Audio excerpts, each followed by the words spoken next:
તો નમસ્કાર દર્શક મિત્રો, વિડીયોમાં તમારું સ્વાગત છે।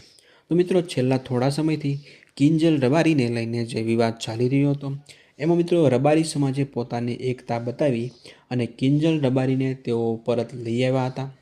મિત્રો, આ મામલે આ સમગ્ર જે ઘટના હતી એમાં ઠાકરજીભાઈ રબારીએ મહત્ત્વની ભૂમિકા ભજવી હતી।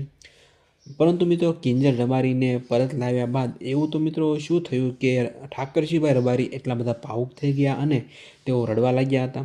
તો મિત્રો, એના માટે તો તમારે આખો આ વિડીયો જોવો પડશે।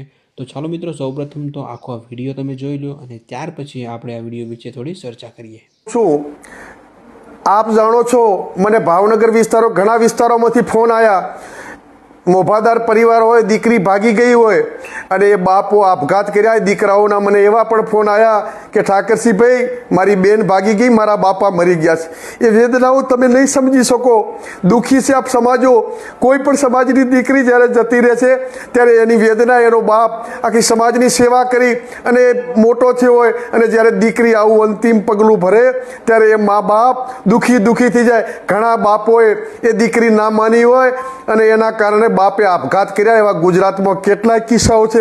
મહેરબાની કરીને બે હાથ જોડીને આ ગુજરાતની તમામ દીકરીઓને તમારા જવતલીઓ ભાઈ બનીને વિનંતી કરું છું કે મા બાપનું માથું ઊંચું રહે એવું કરો। મહેરબાની કરીને ભાગીને નહીં, જાગીને લગ્ન કરો, મહેરબાની કરો।